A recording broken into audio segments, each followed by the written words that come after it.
அண்மை செய்தி. தமிழகத்தில் பெண்கள் மீதான பாலியல் வன்முறைகள் தொடர்வதாக எதிர்க்கட்சித் தலைவர் இபிஎஸ் கண்டனம் தெரிவித்திருக்கிறார்.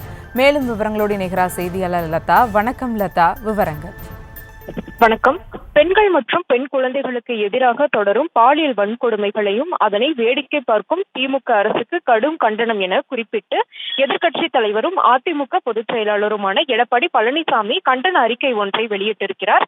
அந்த அறிக்கையில கடந்த வாரம் அண்ணா பல்கலைக்கழக மாணவியை பாலியல் பலாத்காரம் செய்து கைது செய்யப்பட்டவர் திமுகவை சார்ந்த நிர்வாகி என்ற செய்திகள் வந்த நிலையில் அவருடன் பேசிய யார் அந்த சார் என்பதை இதுவரை இந்த ஆட்சியாளர்கள் கண்டுபிடிக்காததை ஊடகங்களும் பொதுமக்களும் கேள்வி எழுப்பிய நிலையில இந்த சம்பவத்தில் ஈடுபட்டவர்கள் யாராக இருந்தாலும் அவர்கள் அனைவரையும் கைது செய்து சட்டப்படி தண்டனை பெற்றுத்தர வேண்டும் என்று அதிமுக சார்பில் மாநிலம் முழுவதும் கண்டன ஆர்ப்பாட்டங்கள் நடந்துட்டு வரக்கூடிய ஒரு சூழல்ல உண்மையான குற்றவாளியை பிடித்து சட்டத்தின் முன் நிறுத்துவோம் என்று பாதிக்கப்பட்ட மாணவிக்கு உறுதியளிக்காமல் எங்களுக்கு பதில் அளிப்பதையே மந்திரிகள் அமைச்சர்கள் கடமையாக கொண்டிருக்கிறார்கள் என்று அந்த அறிக்கையில பதிவு செஞ்சிருக்காரு. முக்கியமாக பார்த்தோம்னா அமைச்சர் சமூக நலத்துறை அமைச்சரையும் கூட குறிப்பிட்டு இருக்கிறார்.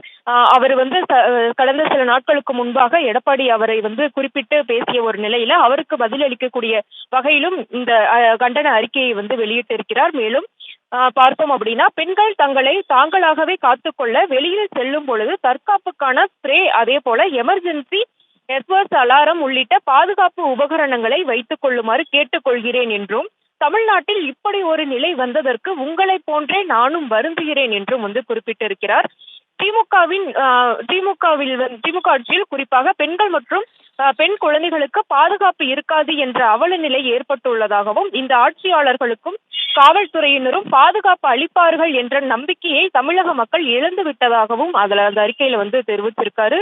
அதே போல பார்த்தோம் அப்படின்னா காவல்துறையை கையில் வைத்திருக்கும் முதலமைச்சர் மௌன சாமியாராக இருப்பது கடும் கண்டனத்துக்குரியது என்று குறிப்பிட்டிருக்கக்கூடிய அவர், பெண்களுக்கு பாதுகாப்பு அரணாக திகழ்கிறோம் என்று தம்பட்டம் அடித்துக் கொண்டு பேட்டியளிக்கும் மந்திரிகள் தமிழகத்தில் தினமும் நடைபெறும் பெண்களுக்கு எதிரான பாலியல் வன்கொடுமை நிகழ்வுகளை சுட்டிக்காட்டி எங்களுக்கு பதில் அளிப்பதை விட்டுவிட்டு பெண்கள் மற்றும் பெண் குழந்தைகளுக்கு எதிராக பாலியல் வன்கொடுமைகளில் ஈடுபடும் காமுகர்கள் யாராக இருந்தாலும் அவர்கள் மீது சட்டப்படி கடும் நடவடிக்கை எடுக்க திமுக அரசை வலியுறுத்துவதாக அந்த அறிக்கையில் தெரிவித்திருக்கிறார்.